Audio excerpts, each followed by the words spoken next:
What's going on, guys? Welcome back. Today I'm going to be showing you some essential keyboard shortcuts in editing video on Premiere. Let's go. Okay, the first keyboard command is I and O for in and out. This is very useful when you're going through footage in your source window. You can easily select the parts you want from the clip and then add it to your timeline. So the way to do it is once you've opened up your clip in the source window, when you're playing it, you just hit I for in and then O for out. So you have selected the part you want in the clip, and now you just drag it onto your timeline. So my second keyboard command is somewhat related to this, and it is the comma to send clips to your timeline. So for example, what I have here, I don't need to manually drag it away like that.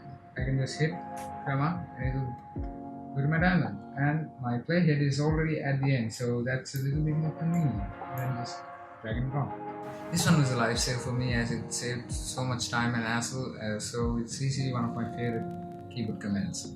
The next keyboard shortcuts are somewhat basic, and they are J, K and L for rewind, stop and fast forward respectively. So this one is pretty much self-explanatory. You just hit K to stop and you hit J to rewind, and the fast it goes when you hit it 4 times, and the same is for fast forward. The more you hit it, the faster it goes. There's nothing much to say here, so I'm just gonna go to the next one, which is A for track select forward. So how this one works is, let's say we want to move everything right from this clip away. So with the track select tool, all you have to do is press A, and then you can just click and drag away all the clips after that, just like that. So easy. This one is also a lifesaver. It saves so much time and effort to just manually drag stuff, and it's much more easier than just manually dragging stuff. So you can use this to drag away clips to make some space for something else, and just organize your timeline. Okay, on to the next one, which is the rate stretch tool. So instead of going right click, speed / duration, and then increasing the speed of the said clip, you can just use the rate stretch tool to do it easier.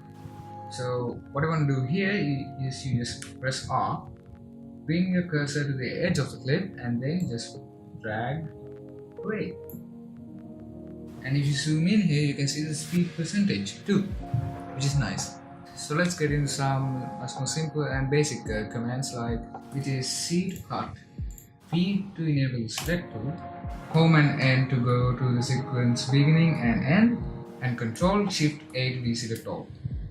So if you found this video helpful, leave a like and subscribe. It helps me a lot.